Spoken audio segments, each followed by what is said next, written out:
एक दिन हज्जाज बिन यूसुफ खाना काबा के पास से गुजर रहा था।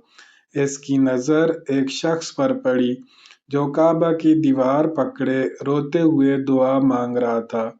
ए अल्लाह, मेरी बीनाई वापस दे दे। या रब, मुझे रोशनी अता फरमा। अगले दिन हज्जाज फिर वहीं से गुजरा तो वही शख्स वही दुआ मांग रहा था।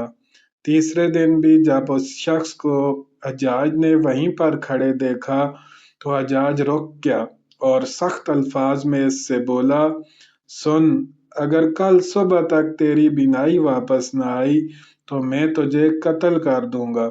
यह सुनकर वो शख्स कांप गया, खौफ में डूब गया। उस रात उसने कभी सजदा किया, कभी हाथ उठाए, कभी गाल मट्टी पर रख कर रोया। ए अल्लाह, मुझे रुसवा न करना। ए मेरे रब, मेरी दुआ कबूल फरमा। वो पूरी रात जाग कर अपने रब के सामने गिड़गिड़ाता रहा और फिर सुबह हुई तो इसने महसूस किया आंखों में रोशनी भर आई है। दुनिया साफ नजर आने लगी थी। हज्जाज ने इसे देखा और पूछा, तेरी बीनाई लौट आई? वो शख्स रोते हुए बोला, हाँ, अल्लाह ने मेरी दुआ कबूल कर ली।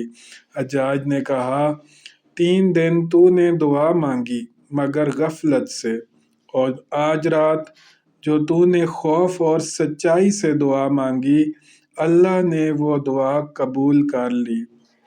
इस किस्से से हमें यह सबक मिलता है कि दिल टूट कर मांगी हुई दुआ, सजदे में बहाए हुए आंसू और खौफ खुदा में की गई इल्तिजा फौरन दर रहमत खोल देती है।